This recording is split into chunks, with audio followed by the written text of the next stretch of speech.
If you're a little confused with how markets are trading today, you're not the only one. Markets are trading lower, but they're pretty much lacking direction on either side. So a great reminder is that if direction is unclear in moments like today, when in doubt, never be afraid to cash out and to simply stay cash. One moment we're selling off, another moment we're quickly recovering, and then another moment we're selling off, and then now we're quickly recovering. So again, when in doubt, never be afraid to stay cash, especially on the larger time frames. You can see it on the 4-hour time frame that markets overall, for the most part, are still incredibly bullish, but we're almost beginning to now form lower highs and lower lows. There's now kind of more of a negative market sentiment about a lot of uncertainty of what's going on. Why is Trump saying that America is doing so good, our economy is thriving, but now we need a $2,000 stimulus check? Well, you only need a stimulus check if you need to stimulate the economy. Why, if the American people are doing so good, do they need a 15-year car loan? Why do they need a 50-year mortgage if we're doing so good? There's obviously what it is that is being said versus what it is that's actually happening are two very different things. And I don't know if you guys have read the recent news about Michael Burry shorting NVIDIA and PLTR. I don't even want to point out that he's been wrong before. Yes, he was correct on the 2008 housing bubble crash, but he highlighted a specific reason on why he believes specific companies are actually producing less actual profit per quarter than what they are actually reporting. I'm trying to take a little bit more time to actually learn more about this, as he is supposed to share more information as it comes out in the next few months. If you guys would like me to make a video based off of what it is that I learned, then all I literally ask you to do is drop a thumbs up on this video and don't forget to subscribe. With that being said, there was a company that reported earnings today, and that was NBIS. At one moment, it sold off to lows of $99. Another moment, it pushed up to highs of $118. And then shortly after the market opened, it sold off, if I'm not mistaken, I think this was 5 or 6%. No. It was 10% from its overall lows. Incredibly volatile stock. This is not designed for beginners. I don't care if it's to go long or to go short. Incredibly risky stock. Now it's beginning to recover. Again, this is great for intraday traders that like to be able to, short the highs into the lows, buy the lows into the highs. But it's almost more of a scalper. You need experience. You need good risk management and position size management. This is not a stock that you want to mess around with when it comes down to being a complete beginner. Why am I talking about NBIS and why is it so, volatile today? It reported earnings. We talked about it a little bit yesterday. It reported earnings before the market opened, and based off of what it was that it reported, it wasn't good. It did hit earnings per share, which was a negative 46.12, but its revenue came in literally $1 billion shy. It came in at 11.88 billion versus 12.84 billion, which, if I'm not mistaken, is a 7.48% miss. Once again, proving that these shitty companies are actually doing a lot worse than what was expected. But guess what? You actually wouldn't believe it. NBIS is one of the best performing stocks of 2025. It's a speculative stock. And guess what? It can continue to push up higher. This is what a lot of stocks right now are experiencing. Stocks like Open, stocks like Oklo, stocks like TEM, NBIS, the list goes on. Markets are incredibly irrational, and they are supporting incredibly irrational valuations. Because it's a shitty company and because it's not doing well, shouldn't just blindly encourage you to short it. All of these stocks are momentum based. And as long as markets are still irrational, they can continue to pump. Trust me, I get it more than anyone. It's incredibly frustrating to see crappy companies with terrible fundamentals skyrocket. But guess what? That's the market that we are living in right now.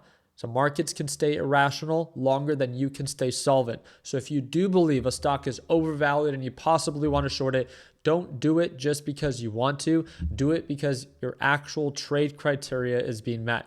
This doesn't really still have a full break-even pattern. It is lacking progress on the upside, but it's also lacking progress on the downside. It is not an active sell-off, just like many others. They're still holding very, very well at these elevated levels.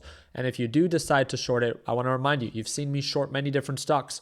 Those are intraday trades. I don't carry any of those shorts overnight because I respect how much these stocks can continue to push up. I want to show you an example. Open is a stock that I am currently shorting right now. I did it live in front of my LPP team. I'm managing my position size. It's not even going terribly according to plan. I'm actually down $600. But like I've said before, I like to show you guys my good trades and my bad trades. I see a setup forming on this one, and it's just my opinion. Please do not copy me. This thing can continue to skyrocket. But based off of the recent setup on the 30-minute time frame, I see some gap down potential. If we break structure and if price action supports it, there's a lot of ifs there. This thing has some pretty decent gap down potential. I like the risk to reward. Yes, I know this thing can gap up, and if it does, my position is light and I can easily manage my risk. I'm okay with that. It is not meant for beginners.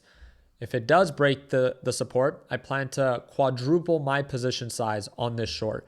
But again, direction is not in my favor, which is why there's no reason to add more to something that is simply not making me money yet.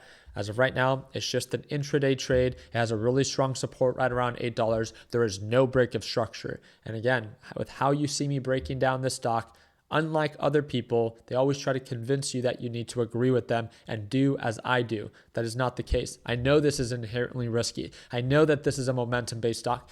Open Door is a terrible company. It loses $300 million a year. It just took out a $100 million, I'm sorry, that was Beyond Meat, another shitty company that reports earnings today after the market closes with Oklo. This is Open Door that has a new restructure of its executives. And because of that, they think that they've earned a 1,700% gain in 2.5 months. I don't believe it. I don't buy it. And that's why I'm looking for specific setups that allow me to capitalize on its downfall.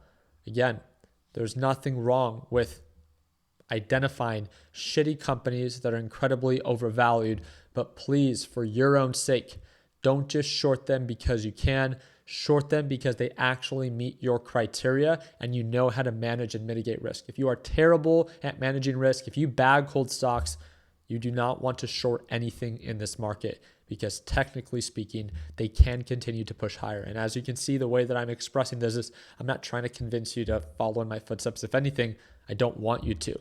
I like sharing my ideas because at the end of the day, that's all they are. I'm not here to offend you. I'm simply here to share with you why I don't like this stock, why I don't agree with it, and the setups I see forming. It has a common resistance range as of today, right around $8.30 per share, and a common support range right around $8 to $7.90 per share. So there is some range there. It's not perfect and it's not huge, but it's something from overall highs to lows. I have about 4% spread to work with. And again, I'll do my best in being able to capitalize on it. If we do see that break of support, I plan to add more. If we see a break of resistance, I'll cut losses on it. So again, I'll make sure that I do my part in keeping you guys up to date, but a big focus right now, for the most part, if you're a beginner and you're lacking a sense of direction with this market, that one moment it's selling off and another moment it's quickly recovering, don't be afraid to stay cash in a market full of chaos. Again, wait for actual opportunities to present themselves that actually meet your trade criteria. I wish you guys nothing but the best. And again, like I said in this video, I trade live every single morning right at market open. You get to see all of my good trades and all of my bad trades live in real time. If you want to be able to watch me trade live as soon as tomorrow, second link in the description down below. And while I have you here, also happy Veterans Day. Thank you to all those that have served, your sacrifice, and wish you guys nothing but the best. Like always, let's make sure that we end the year on a green note. Take care, team.